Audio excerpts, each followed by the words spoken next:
Топ тема, добро вечер. Кога од политичките кулуари или од портфолијата на think tank организациите, идеите за нови модалитети на приближување на земите кандидатки до Европската Унија пред полноправното членство ќе се преточат во неформален документ со подпис на Берлин и Париз, тоа е доволен сигнал дека треба да им се посвети должно внимание. Особено во Македонија, чиј пат е попречен и од потребните уставни измени.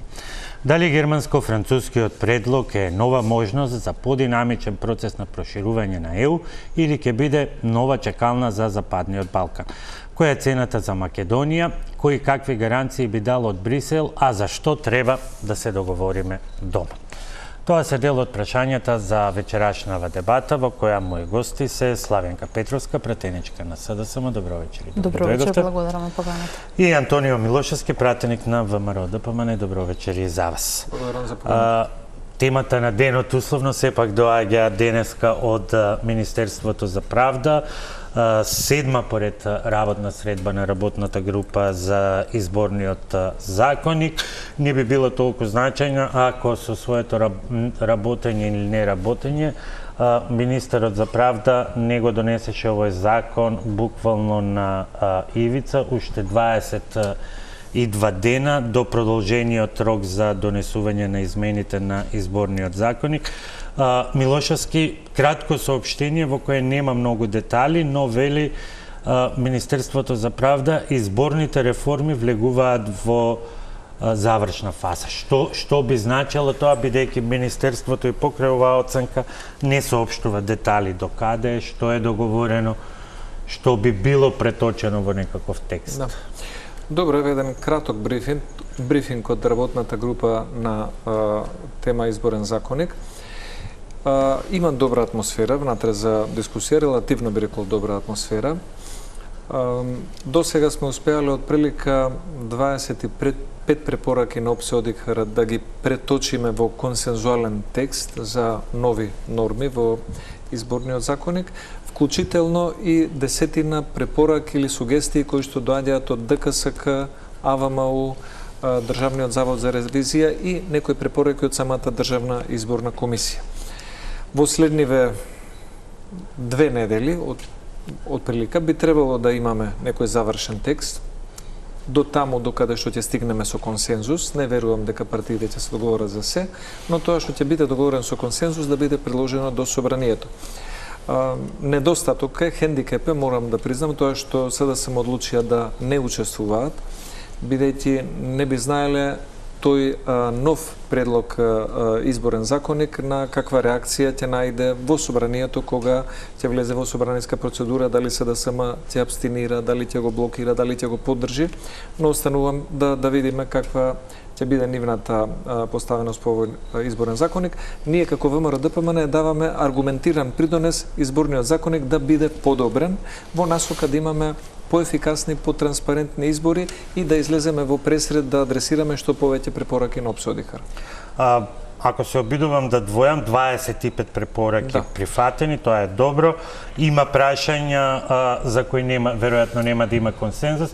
Дали тоа значи дека и овој пат нема да има консензус за изборниот модел и дека всушност непотребно тоа прашање се внесе во оваа европска задача, чија основа беше прифаќање и инкорпорирање единствено на препораките на ОПСЕ ОДИХР, бидејќи нити ЕУ, нити ОПСЕ се мешаат во тоа каков изборен модел ќе има една држава.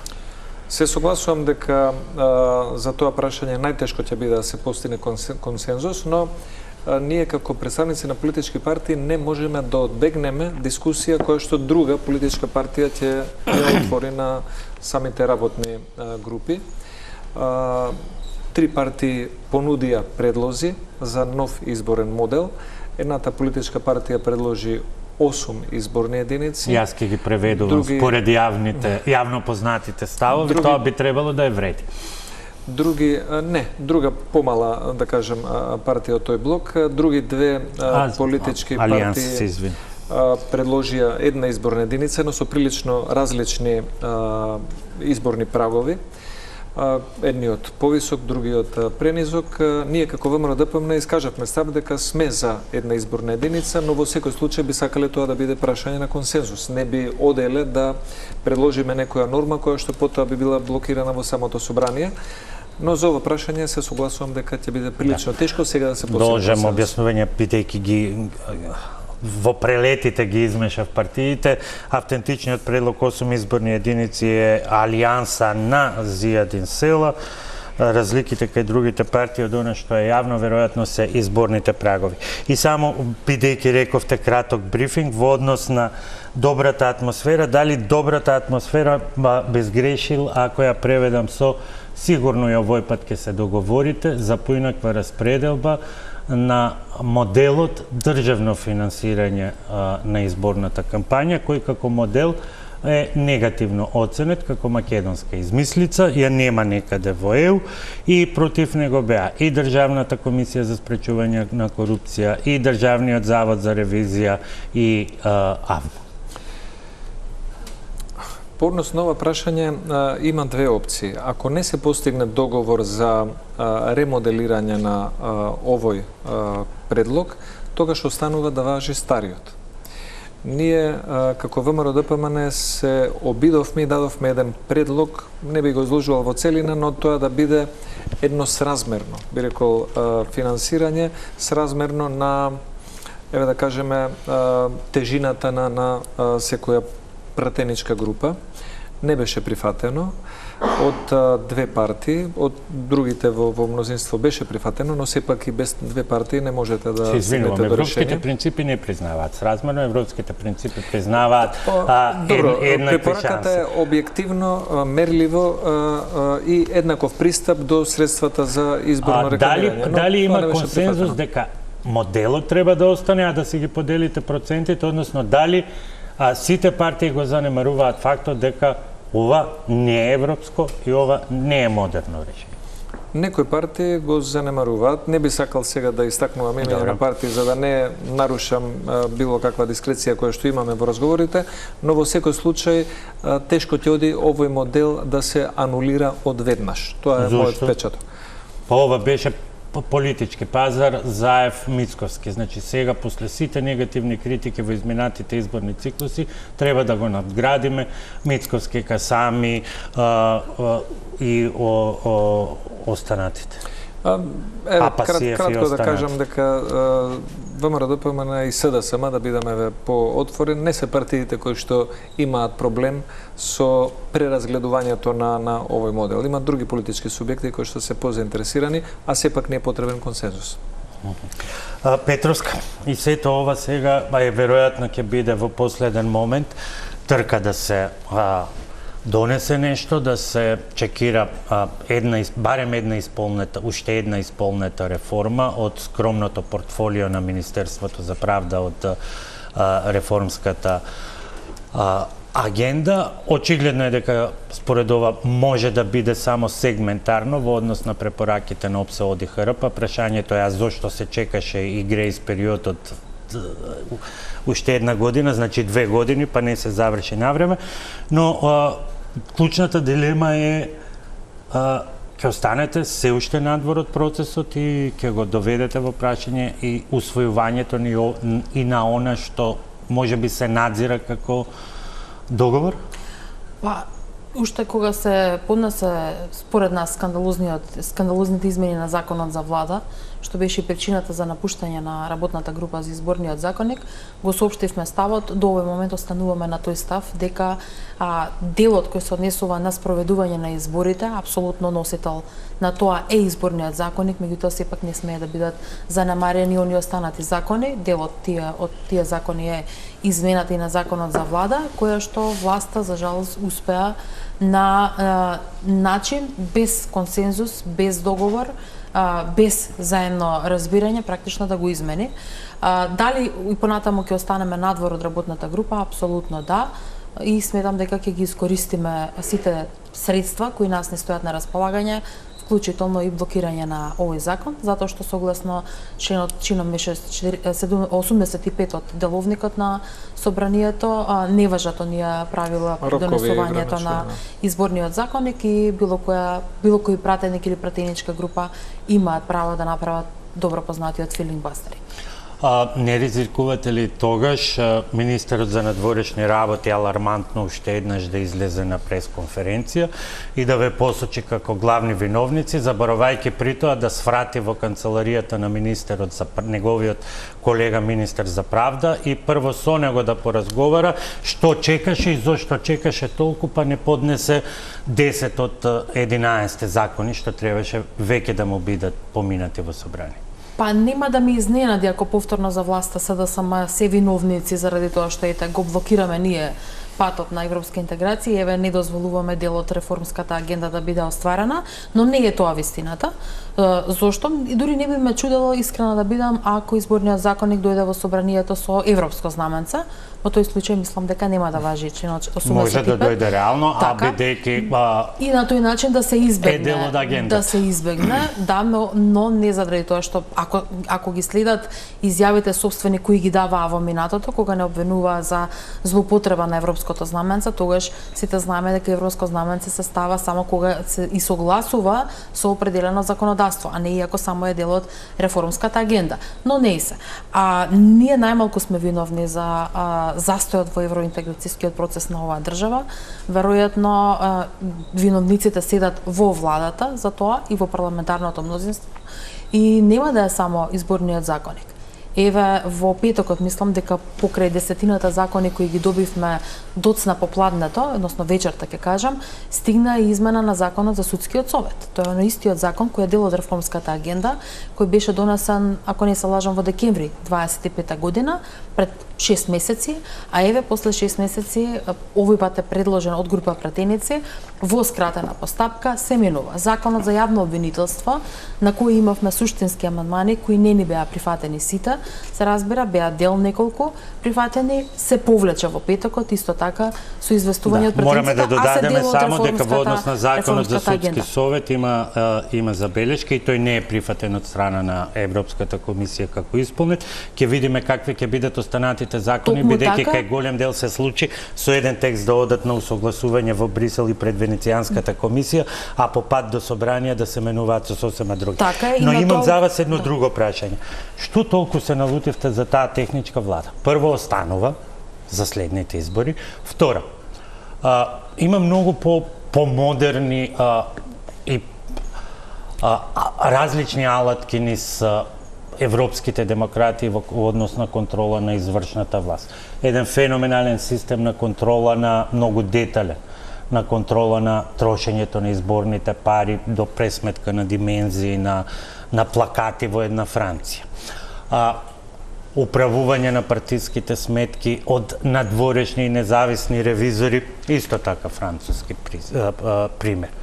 До забрана за учество на одредени партиски функционери, министри на истурени позиции, како например министер за надворешни работи, кој што го легитимира процесот во изборна трка во една Германија, па за внатрешни.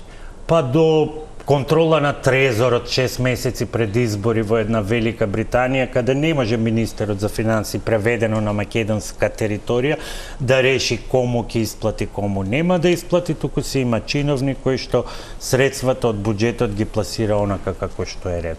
Зошто не одбравте еден можеби така поиновативен принцип од това министер на министерот, дури ги научиме кабинетите на замениците, дел влегуваат, копираат наводно или се обидуваат да дознаат некоја афера која што би ја искористиле во изборни цели и на крајот завршуваат изборите. Државата не функционира во предизборие, во ниту еден сегмент, дури каде што треба да функционира. Што толку ве налути тој анахрон? Времето покажа дека во многу сегменти е анахрон елемент веќе. Применлив за таа ситуација пржинска, меѓутоа не и потоа. За да правиме споредби со други земји, треба да го оцениме политичкиот амбиент во нашата држава дека е барем сличен на тоа што се случува во другите земји. Сега, ако видите изминатите 2 години од овој парламентарен состав, јас сум меѓу другото члени на комисијата за надзор над работата на безбедносните служби.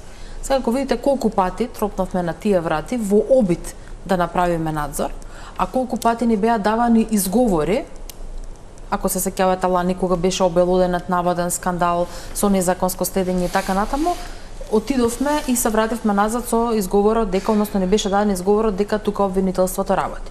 Ова е само еден случај, затоа ви кажам како парламентарниот надзор во одредени ситуации е невозможен да си ја заврши својата законска задача. Сега, во делот на следењето на или надзорот над изборите, како се спроведуваат, не е само дека државата не функционира во 100% пари, институциите, зборувам, па и дел од економијата, стопанството, само кога се оваа техничка влада. Не функционира и за време на локални избори, зошто? Заради ограничувањата кои што ги има поприлично многу тоа го спомна, бидејќи закони. тоа се блокади. ВМРО било, СДСМ било во опозиција и оди кај ВМРО или со посредство на странците тогаш. И ни смета ова, ќе направиме бариера. Се менуваат позициите, се менуваат улогите, другата партија оди со списокот, ставаме бариери и ние никако да го поминеме тој период. Мораме еден ден. За да ако сега се потсетиме наназад како дојдовме ние до таа техничка влада, односно така наречената пржинска влада, кој е составен дел на законот за влада, изборниот законит и така натаму, дел од изборниот процес само за парламентарни избори, тогаш на истиот тој начин треба сите ние заеднички учесниците во изборниот процес да се согласиме дека не ни треба. Да го поднесете законот во скратена постапка и да кажете дека само затоа што сте имале неколку средби на кои што сте информирале, но не сте го чуле повратното, одговор од другата страна, и да кажете дека ќе го избришаме тоа и ќе важи само за наредните избори, со тоа потврдувате и паѓа во вода една од тезите на ВМРО ДПМН дека сега веќе сме напуштиле потребата или ја нема потребата од таа пржинска влада, па зошто тогаш ја оставаат и за следните избори? Ако се е така како што се смета дека треба да биде. Ние бараме да биде до влегувањето во Европската унија, онака како што принципиелно во 2018 година и ВМРО ДПМН бараше. Не, истото го баравте и вие, колега Милошовски, во 2018 или 2019 година. Сега, ако сакаме да зборуваме и во делот на транспарентноста на институциите, погледнете ги само одговорите на пратенички прашања кои го добиваме од министрите, од клучните министри. Знаете како, кога вие поставувате конкретно прашање, а добивате одговори од типот на ама што вие правевте, вие со тоа не ја заеднувате транспарентност. Апсолутно. Како можност и да реплицирате со подпрашање. Ќе биде ли овој став за блокада отворен веќе на СДСМ, на изборниот законник и алиби да се ублажи очигледно заслужената оценка недоволен еден на министерот за правда? Значи, според мене, прво загрижува најавата на колешката Петровска дека тие планираат да го блокираат или да прават филибастеринг на предлогот на изборниот законник. Затоа што предлогот на изборниот законник на кој што работи моментално и за кој што кажав дека во најголем дел опфаќа инкорпорирање на препораки на ОПСЕ и ОДИХР, тоа се препораки кои што ги прават изборите полесни, поефикасни за ДИК, за Државната изборна комисија, каде што СДСМ има председател. И сметам дека таквите препораки и нови норми не заслужуваат политичка блокада. Второ, доколку СДСМ и ДУИ во претходниот мандат правеат чести злоупотреби на европското знаменце за закони кои што немаат врска со согласувањето на македонското со европското законодавство, јас како председател на Комисијата за европски прашања немам намера да дозволам закон кој што не доаѓа од таа област да се злоупотребува европско знаменце за да го поминеме или да избегнеме филибастеринг. Тоа нека биде одговорност на опозицијата и на нивното поведение.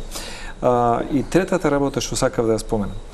Очигледно е дека СДСМ носи одлука спрема изборниот законник, но и спрема законот за влада, каде што техничката влада евидентно е дека ќе постои, заради желбата на председателот на СДСМ да се заштити или да најде алиби од некој следен изборен пораз. Да, меѓутоа мора тука да се каже дека да се потенцира дека и може би во еден сегмент се во право, затоа што не станува ви имате направено како ново парламентарно мнозинство целосно реструктурирање на владата и практично го немате она пресликување на ресорите кое што се случи 2018 година кога се една заедни Мицковски и се договорија мора да продолжи ова, добро, нека продолжи, меѓутоа има пресликување.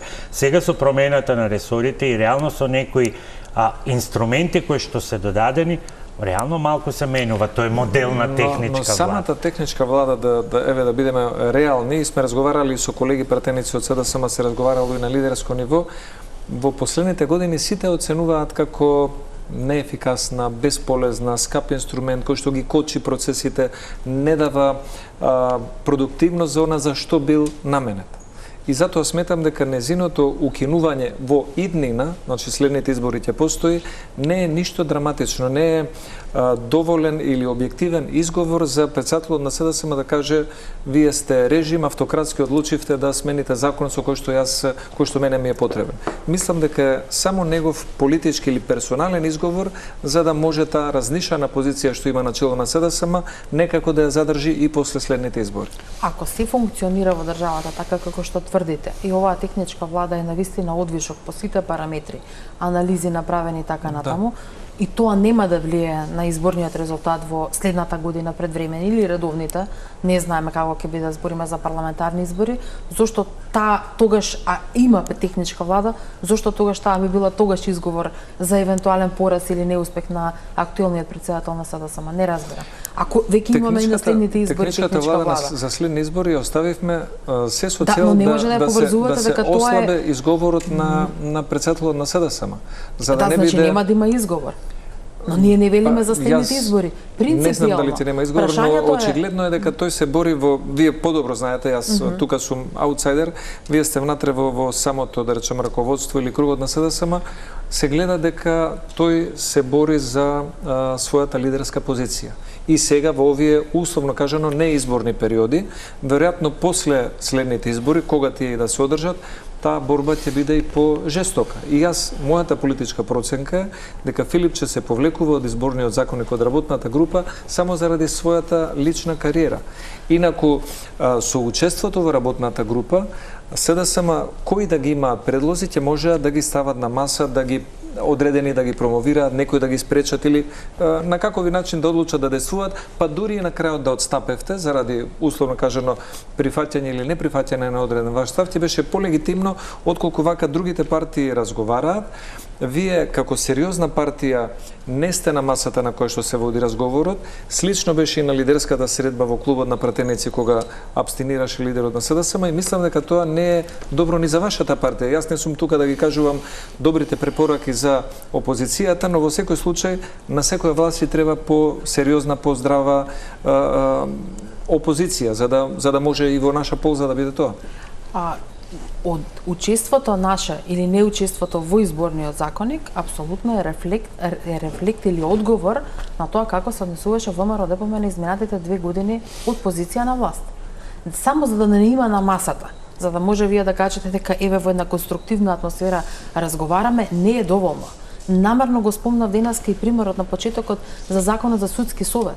Само ако чекирате дека се усвоени како бројка 1 или 2 амандмани или дека е одржана некоја јавна расправа, дека имало инклузивен процес, но при тоа да не ги сослушате учесниците во тој инклузивен процес и да не одговорите позитивно на нивните конструктивни забелешки, не значи само по себе дека реформата била инклузивна, па вклучително и за изборниот законник. Ако на крајот од оваа дебата, зборам дебатата за изборниот законник, работната група, ако на крајот од тоа се сведе на тоа дека повторно ќе биде како претходно, само едно прашање ќе биде адресирано, да еве, нека биде тоа и за финансирањето, ќе бидат усвоени препораките на ОПСА ОДХР, но останатите учесници кои се сега во работната група, не СДСМ. Ако тие и понатака продолжат да ги имаат своите забелешки, дали тоа значи дека ефективно е сработена работата? Не, нема да значи. Треба да се најдат сите учесници на средина. Грешката ја направивте кај законот за влада, измените и дополните на законот за влада, на начинот на кој што го предложивте. Требаше да се седне слична работна група, нека беше тоа и во рамки на работната група на изборниот законник, затоа што е дел, како што реков, од изборниот процес, да се анализираа сите параметри, да се отвореа прашањата што во моментот се случува во Министерството за внатрешни работи. Ма не е да точно дека не се сегнало, колешка Петровска. Не е точно. Председателот на СДСМ Филипче имаше и работна средба, најмалку една, ако не и повеќе, заедно со председателот на владата Христијан Мицковски, на која што меѓу другото се разговараше и за ова. И за изборниот законник се разговараше и за техничката влада. Значи не е прашање кое што паднало од небо. Сепак долго време сме го дебатирале, дали на отворени, дали на некои полуформални средби, но со сериозен тон. Еве еден од аргументите, вака, на прва што ми доаѓа на ум, зошто е потребна се уште за жал ќе кажам, е потребна техничката влада, е состојбата во Министерството за финансии. Сите податоци и отворени извори на финансии, и ако сакате разговори со компаниите, зборуваат дека се доцни со исплатата на НДВ. На прашање пратеничко од моите колеги кон министерката, таа вели дека не е точно. Сега кој ја зборува вистината? Тие на кои што им се доцне и кои велат не ни се пристигнати парите, или министерката која од позиција на министерка за финансии дава одговор дека државата не должи кон никого. Еве, тоа е едно од прашањата дека за жал довербата се уште не е на тоа ниво во институциите за кои што треба да се гарантира, односно да се остави актуелната влада да ги спроведе изборите до недоглед. Сакате да зборуваме за детали, за да и техничката влада, еве. Апсолутно. Да сакате да зборуваме за состојбите во Министерството за внатрешни работи. Петровска, да го затвориме овој дел и Милошевски. Се погласно се слуша дека се во првиот, можеби уште во првиот, најверојатно уште во првиот квартал до година и вонредни избори, ставот на Милошевски, јас нема да злоупотребувам европско знаменце, значи нема да оди законот по итна постапка, но вие не отстапувате од блокадите. Која е алтернативата? Бидејќи овој став значи дека реално нема можност. Не би имало потенцијално можност. Тогаш ќе остане истиот законски текст. Останува истиот текст. Нема тоа друга значи можност. дека власта, владеачкото мнозинство и парламентарно и како власт треба малку да практикуваат повеќе парламентарна демократија и дискусија. И треба да се седне да се разговара за некои работи и така како што ќе се договорат, така да бидат спроведени. Јас можам да зборам во моје име. Еве, може и во име на колегата Пренџов кој што води Комисијата за политички систем. Прво, никогаш не сме злоупотребиле, нема ни забележано од ваша страна европско знаменце. Да не зборам како било претходно, тоа беше еден лош период за собраниската репутација, и второ, никогаш немало повеќе јавни расправи во Комисијата за политички систем, меѓу другото и по иницијатива на СДСМ и на други политички опции, колку што има во изминативе 2 години. Сега, дали тоа успеало да ги задоволи сите и да биле инклузивно или некои решенија објективни, субјективни, партиски или експертски да бидат вклучени или да не се дел од некои законски текстови, е прашање за анализа, но навистина сме се потрудиле за една посериозна И еве го примерот доаѓа, она што цело време го зборувам, дека кога зборуваме за реформи, реформите не може да ги гледаме низ бројка. Дека е, да, организирана јавна расправа, да, прифатени се 3 амандмани или 5 или 11, небитно, треба да зборуваме суштината. Измената на законот за судски совет, тоа е точно дека не ги злоупотребувате знаменцето, барем досега европското, ама затоа скратена постапка, редовно го правите, вклучително и во петокот поднесовте измена на закон од реформската агенда по скратена постапка, каде се менуваат суштински работи. Тоа и повторно има грешки, да не зборувам. Тоа е затоа што сме примеле сугестии дека некои работи не биле. Ама сте ги примиле после 6 месеци. Како да речам, значи, направени соодветно да се коригираат. И имаме добле сепак нешто да коригираме во релативно краток период. Затоа слушате на сега и за изборниот законник и за законот за влада. Па повелете на работна група за да ве слушаме, како инаку не би можеле. Не би можеле да ве слушаме ако сте одсутни од масата. Недостатоците во системот, како што изминатиот период за многу ви посочувавме. За законот за јавно обвинителство бевме обвинувани зошто не сакаме да го гласаме. А ви беше повлечен. Ке сносели некој одговорност за тоа што беше повлечен законот за јавно обвинителство или барем еве, ајде да не биде премногу строго одговорност, објаснување или повторно ќе се поднесува од пратеници. Кога ние велевме дека не е коректно во очи избор на јавен обвинител ние во собрание да носиме, па дајте да го консултираме новиот јавен обвинител без оглед што не е предлог од опозицијата. И ние формално не го поддржавме. Но некоректно е Вие го предлагате како парламентарно мнозинство, знаете, го носите законот на туркање, а при тоа не му давате да сам да ги одбере или да посочи на кои се недостатоците во тоа обвинителство, ама сите го повикуваат на одговорност. Можам да набрам неколку закони само за крај. Имаме дебата, не се законите спорни, еве надвор од овие што се споменати, поминува јавна расправа, поминува комисијска расправа и слично, доаѓаат на пленарна седница, присутни се тука пратеници од опозицијата, не гласаат никако. Ниту за, ниту против, ниту воздржани. А законот е од реформската агенда. И навистина ниту пак некогаш бил присутен председателот на СДСМ Венко Филипче. Тоа е ретки случаи да дојде и да даде некоја своја забелешка, критика, предлог или што и да е. Комплетно е одсутен од дебатите за реформската агенда. Не знам како реагираат пратениците од СДСМ, ама да пратите еден закон во Венецијанска комисија, а потоа со 0,5% од буџетот, а потоа да го пуштите во собрание со 0,5% проценти од прибраните даноци е подсмевање и со интелигенцијата на граѓаните и со тоа што сте го ветиле пред граѓаните, а и подценување и дури и смевање на меѓународната заедница. Сега ова што се прави со законот за судски совет е исто, препораката била само да објасниме бидејќи мораме на реклами. Членовите на судскиот совет од редот на истакнати правници треба да се бираат на истиот начин со интервјуа како и Државната изборна комисија.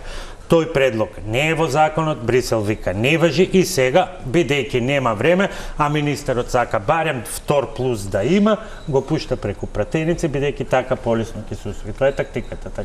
Видете, волкот сите, волкот овците на број, ама лоша практика. За кој што не имавме амандман токму на ова и не беше прифатено. Кажам дека пратениците сепак и ова поднесување на корекции во законот сепак е доблесно што и пратениците го превземаат тој чекор.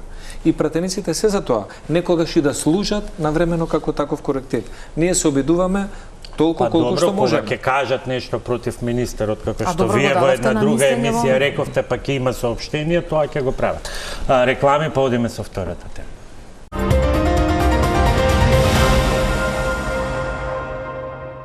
Продолжуваме со втората тема и основната тема што требаше да биде за вечерва, тоа е германско-францускиот предлог. Милошовски, многу малку нови детали и покрај оптимизмот на брифинг денеска премиерот сепак воздржан со намера да се сочекаат идните чекори, затоа нема да прашувам за оценката што ова значи, бидејќи беше имаше една тежина кога кружеше само во кулуарите.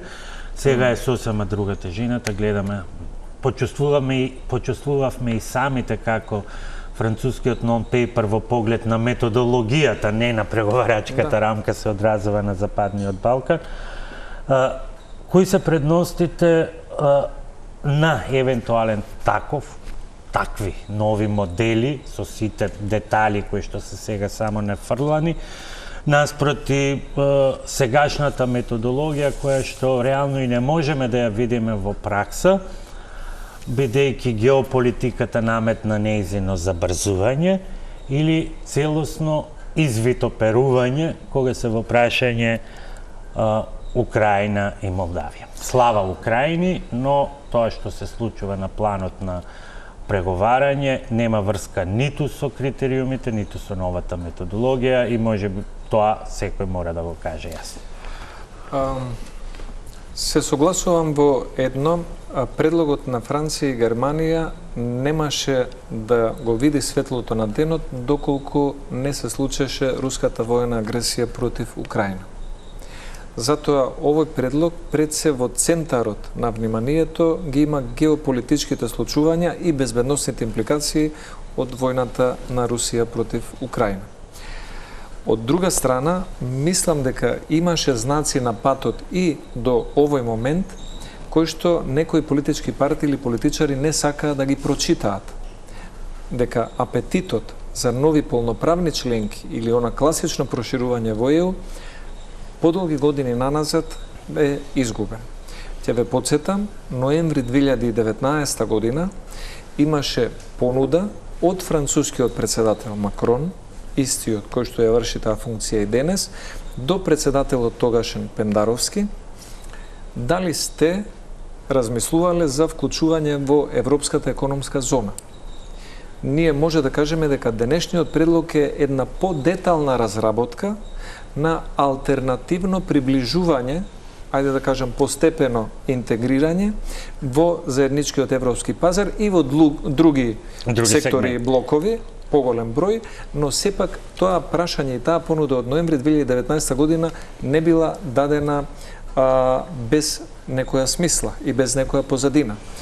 Тогаш СДСМ наметна една автоцензура кон себе прво, но и кон другите политички актери, дека секој што ќе проговори за нешто друго, освен за полноправно членство, е политички еретик, евроскептик, русофил, кинезофил или што и да било. Ма мора да биде да ја дополниме сликата само со додавката дека сето тоа доаѓа во време кога се промовира и таа нова методологија која што од друга страна предизвика многу нејасноти. Затоа мислам дека и затоа и практично самото нејзино подготвување блокираше се речиси година Ние самите и пол. го посведочивме тоа, не година и пол, но отприлика 7 месеци. Македонија не доби првиот пат, условно кажано, на невидливо вето, дојде од Франција заради наметнување на ставот за новата методологија. И овој предлог денес е поврзан со тогашниот став од 2018-19 година на Француската република. Тоа е една идеја која што се тркала, меѓутоа колку имаме шанса сега да се тркала во европските институции, бидејќи тоа не е битно. И тоа ќе го искоментирам. Макрон во април 2018 година на одговор на европратеник во Страсбург одговара дека не сакам да видам неефикасна Европа, која што денес е со 27, а утре би била со 32 земји членки, со истите правила и со истите институции. Мора да се реформираме пред да се прошируваме. Тоа беше јасно дадено до знање. Денес, тоа што предлогот доаѓа од Франција и од Германија, треба да се цени, бидејќи доаѓа од највлијателните земји членки, и второ што треба да се цени, она што досега беше во кулоарите, нема полноправно членство, може постепено интегрирање во сектори и слично, денес барем се доволно доблесни да го представат како реална понуда. Од методологијата, од самата најава на методологија на Франција до незино преточување од Европската комисија беа потребни 7 до 8 месеци. Од оваа најава денес до незиното преточување во конкретен предлог како ќе се развива тој план, може би ќе бидат потребни 3, 4, 5, 6 месеци, може би за време на ирското председателство, второ полугодие на 26 година, ќе имаме и детализиран предлог од самата Европска комисија. Битно е што има геополитиката диктира динамика. Она што Европската унија го тврди, дека ќе биде комбинација од мерит систем на постигнат резултати и од геополитички нови околности, што сметам дека треба да биде сериозно разгледано и од македонска страна мислам дека сериозно треба да се пристапи кон оваа понуда. Петровска. Мислам дека самиот non-paper покажува уште еднаш дека особено оние држави кои, да кажеме, се клучни актери во рамките на Европската унија, меѓутоа без разлика тука секогаш ја имаат горе-долу и поддршката од Велика Британија, иако не е дел од унијата веќе подолго време, но се исклучително заинтересирани за состојбите, се разбира, и во рамките на унијата, меѓутоа особено овдека во Западен Балкан и малку пошироко во регионот. Мислам дека уште еднашка покажуваат како да се тие позаинтересирани и повеќе притискаат за наше побрзо пристапување во Европската унија отколку лидерите или политичките елити овдека во регионот. Барам јас така го толкувам ова. Дали овој non-paper е она што нам ни треба? Не, затоа што нашата крајна цел е целосно членство во Европската унија, полноправно седење на маса подеднакво како што тоа е во рамките на НАТО алијансата, но што во овој момент овој non-paper, доколку се процесуира и доколку се разбира биде прифатен од сите земји членки, ќе донесе, мислам дека целта е постепено пристапување на земјите, за да нема никакво оддалечување на било која од земјите од процесот без оглед на предизвиците кои стојат пред нив. Но не сметам дека за Република Северна Македонија ова ќе биде решение без спроведување на преговарачката рамка, која што се уште е неизмената, односно онака како што беше прифатена пред неколку години. Така што мислам дека за да продолжиме и чекор и ова да се имплементира, ова non-paper, мислам дека сепак исполнувањето на она што се преземени Тоа ми беше, да, не мислите ли дека сепак има простор да се размислува околу нешто, бидејќи ако се следи засега само логиката на тоа што се навестува и секторите, може да се теоретски според тоа како функционираат европските институции, можеби би можеле да се селектираат оние блокови, како што тие ги нарекуваат, блокови во кои што се потребни само одлуки на комисијата. Единствен пазар, транспорт, енергетика и можеби многу потешки области кои што се и позначајни и со политичка тежина, за кои што веќе веројатно Македонија би можела или веројатно ќе се соочи со преговарачката рамка и условот Бугари. Затоа велам дека затоа и го оценив овој документ како преголема желба на оние кои се во Европската унија, особено челниците на Германија и на Франција, час побрзо да ги видат земјите, особено овдека од регионот се разбира и Молдавија и Украина, поблиску до Европската унија, при тоа како што реков, не сметам дека ова е замена и не сме да биде сватено како замена. Она што е оптимизам за секоја една од земјите е што да, малку е пошироко за разлика од претходно, повеќе сектори се опфатени, не е само еден дел, опфатена е и енергетика, и економија, заеднички пазар и така натаму, но што го велат роаминг во ЕУ или роаминг дома, така што тоа дава и начините кои што се предвидени, а тоа е дека за секоја спроведена реформа или секој чекор напред следува соодветна награда и тоа е дополнително би рекла поттик за државите кои пристапуваат во Европската унија. Но далеко во даден момент се разбира дека ќе се отвори прашањето за преговарачката рамка. Ова е она што сега ние во моментот можеме да го дискутираме.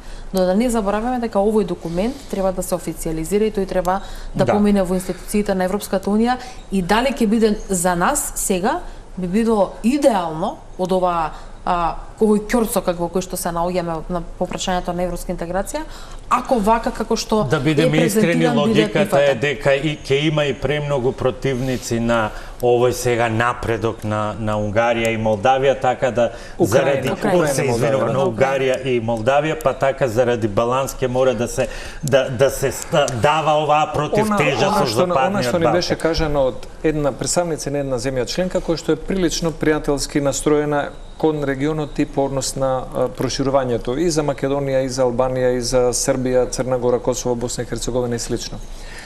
Беше споменато дека би било неизводливо кај многу земји членки во самата Европска унија, на Украина и на Молдавија да им се понуди нешто за кое што другите земји кандидати би биле прескокнати. И мислам дека самата украиноцентричност на предлогот, што го даваат Франција и Германија, нужно доведе до нивна потреба да понудат нешто и за регионот. Но не се согласувам дека тие оцениле дека имале желба многу повеќе од нас да не видат поблиску до нив. Бидејќи од 2013 година во Европската унија, без разлика на се, поголемите земји членки нема апетит и нема приоритет за процесот на проширување.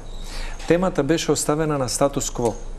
Сега, откако се случи руската турбуленција и инвазијата врз Украина, мислам дека тоа беше еден аларм, едно будење геополитичко на самата Европа.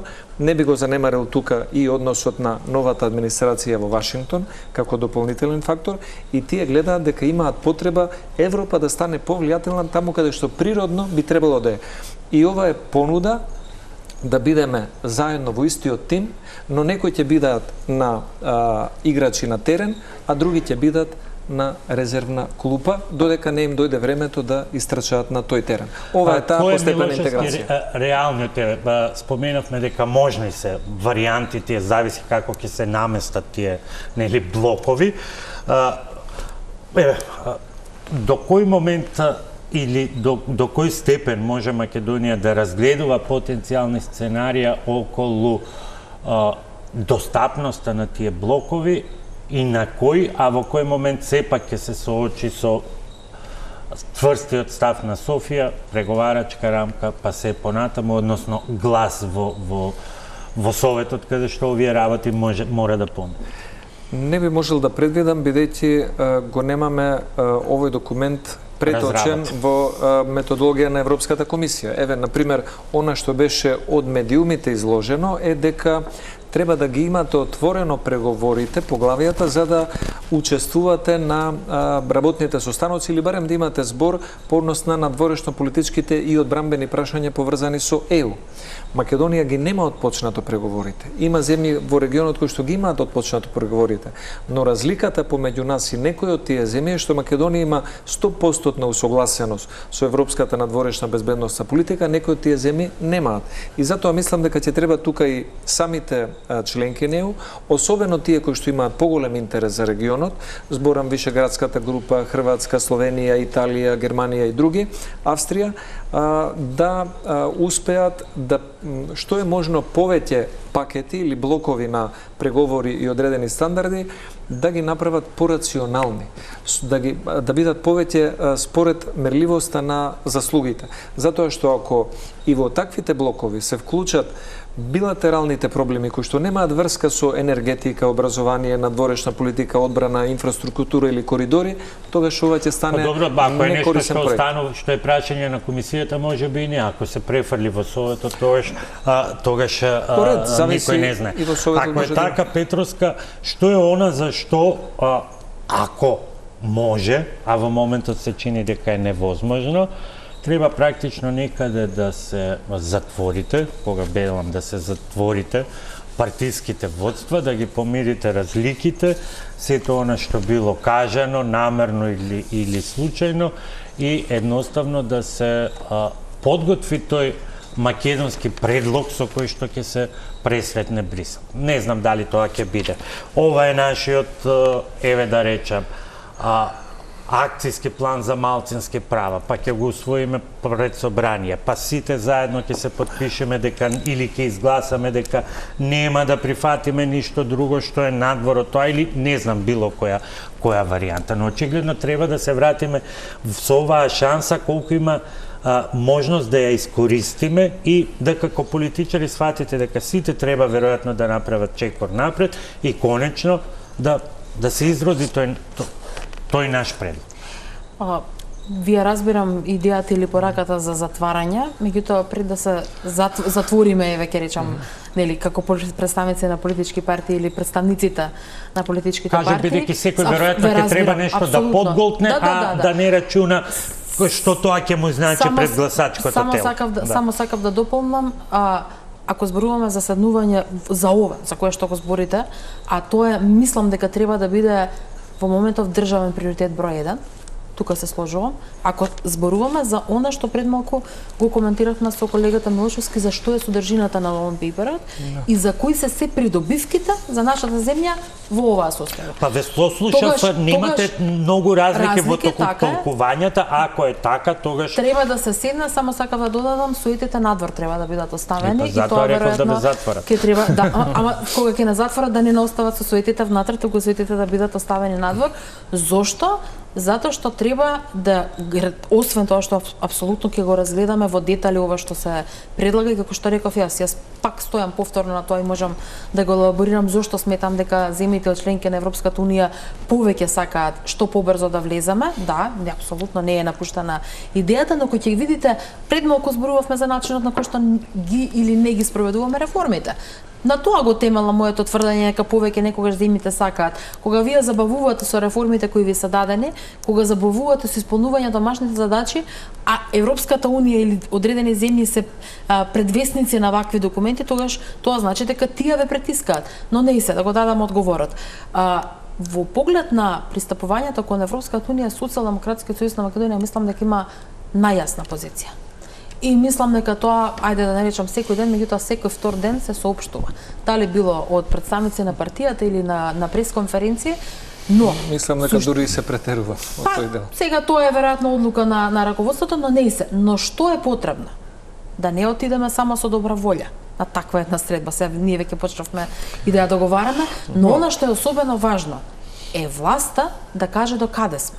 Затоа што ние во овој процес сме дел или сме на оваа позиција на која што сме, затоа што имавме едно предизборно ветување за нова преговарачка рамка или за дополнителни гаранции и така натаму.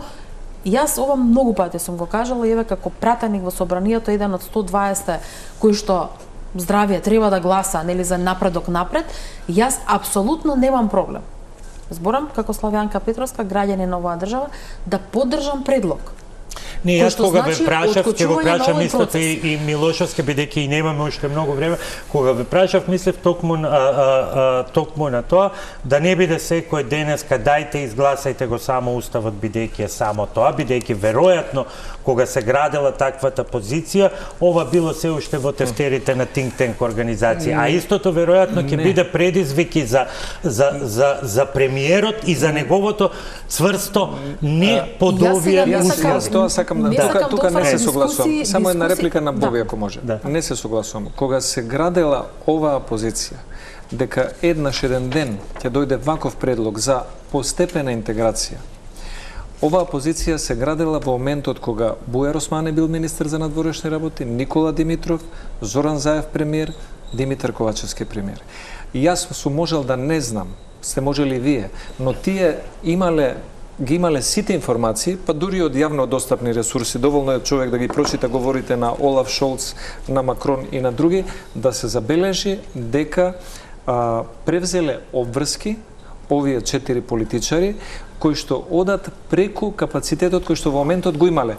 Зашто? За на крајот да добиеме понуда која што викаат имате постепена интеграција. И она што го кажавте да ви одговори на кој говор на Макрон мислите. И она што го кажа на говорот на Макрон кој што го кажа пред студентите на Сорбона. И говорот на Олаф Шолц кој што беше одржан пред во Прага на Карловиот универзитет. Но она што го кажавте вие, ова е наш македонски предлог, македонски план. И јас би одел и чекор понапред. Ние треба како регион да престанеме да се подценуваме себе си или да бидеме неамбициозни. И може да се коментира на секој начин, но сепак треба да се цени заедничкиот предлог што го дадоа Еди Рама и Вучич. Иако припаѓаат на различни нации, на различни идеологии, со различна динамика кон ЕУ, сепак треба да се цени тоа што има смелост, да речат ние сакаме да влеземе во Шенген зоната. Денес може би тоа звучи како неизворливо, но ако заедно како регион, Македонија, Албанија, Србија, Црнагора, Босна, Косово и други, кажеме дека ова е нашиот план и ние сметаме дека со ова и регионот и Европската унија ќе бидат посилни, и трговски, економски и безбедносно, мислам дека такво нешто треба да говориме. Јас мислам дека по реклами па во завршените зборови мислам дека ние и пред тој регионален пристап кој што е неопходен, пак го имаме проблемот дома бидејќи како што би рекол, има многу вистина и во тој сарказам на Еди Рама, ајде тогаш да завојуваме меѓу себе, па можеби ќе не третираат како Украина. Одиме со уште една пауза за реклама.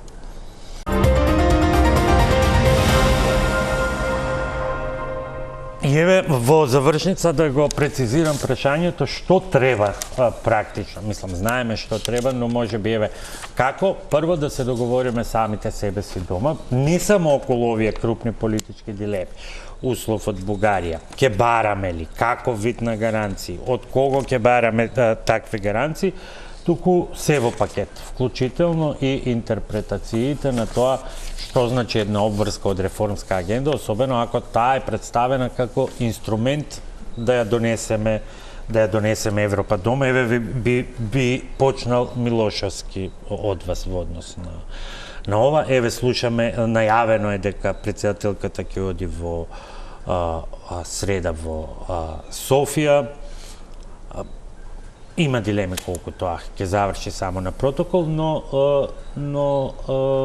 небитно е. Што е тоа, што е како список на гаранција и во кој степен таа гаранција би требала да биде, бидејќи од една страна тоа во тие гаранции има едно мало мешање според мене, бидејќи и во македонско во смисла на гаранција за дека процесот ќе заврши со членство. Во самата преговарачка рамка и на Македонија, и на Албанија, и на Србија, и да го немаме ние проблемот со Бугарија, го пишува спротивното, дека ова мерит процес кој што чиј крај што никој не може да го гарантира.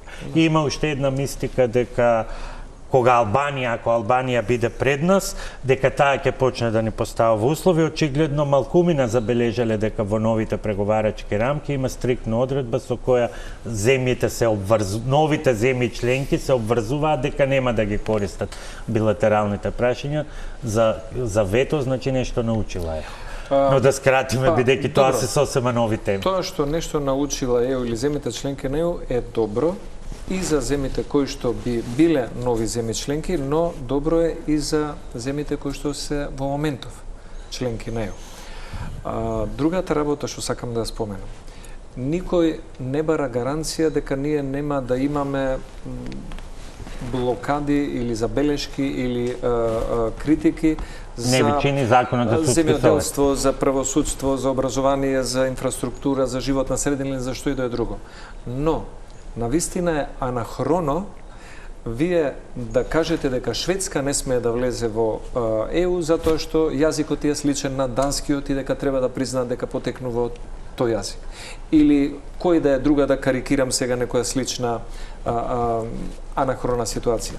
Ние сметаме дека и соседна Бугарија во овој контекст би требало да биде по-рационална. Јас го поздравувам менувањето на ставот на Унгарија кон Украина.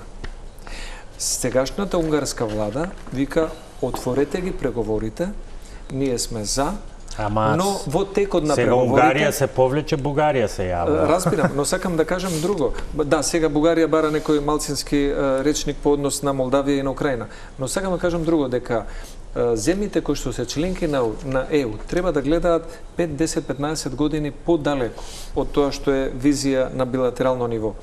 Треба да го отворат процесот за интегрирање или пристапување и потоа врз основа на постигнати резултати има 35, 36 или 37 можности да интервенираат со некакво осигурување. Кој е интензитетот на таа гаранција? Затоа што постои уверување дека толку се анахрони бугарските барања, толку се тие изфрустрирани со тоа македонско прашање, што дури и има такви тези дека дури и при ратификација на пристапувањето еве на Македонија во ЕУ, тие може да донесат своја изјава дека да, но овие луѓе кои што ќе влезат во ЕУ не се македонци, не зборуваат македонски народ и така натаму, и тоа е нивна за жал анахроност со која што тие се хранат. И ние тоа никогаш нема да го смениме. Од тука што е тоа што може да биде таа гаранција, правете вие што сакате, а ние сме тие што ќе одиме. Земјите членки на Европската унија треба да имаат еден заеднички принцип дека ваква билатерализација на прашања кои што нема допирна точка со реалноста и напредокот на Европската унија во целина или на Западниот Балкан заедно со ЕУ во целина не треба да бидат дел од процесите што би ги кочеле заедничките проекти. И затоа овој предлог на Германија и Франција има во себе една подобра, условно кажано, методологија која што дозволува интегрирање во проекти од заемен интерес кои што нема да бидат предмет на секојдневно надгласување или блокирање. И сметам дека треба да го искористиме. Петровска, минута и пол за вас. Две работи треба да расчистиме во делот на пристапување на нашата држава. Тоа е дека не само Бугарија, било која од земјите членки на Европската унија може во било кој период да стави вето на пристапувањето на Европската унија, па како што го кажавте и вие самите примерот и на крајот при ратификацијата на договорот, кога целата домашна ќе биде завршена, односно целиот процес ќе биде завршен. И тоа го знаеме сите ние уште пред да почнеме со процесот. Но сме се обврзале дека ќе водиме политики со кои што прво ќе покажеме резултати, а второ се разбира со помош на инструментите кои ни стојат на располагање, нема да отвараме нови прашања и нови конфликти со земји, туку ќе создаваме повеќе пријатели во рамките на Европската унија. Напросто, симплифицирано така изгледа.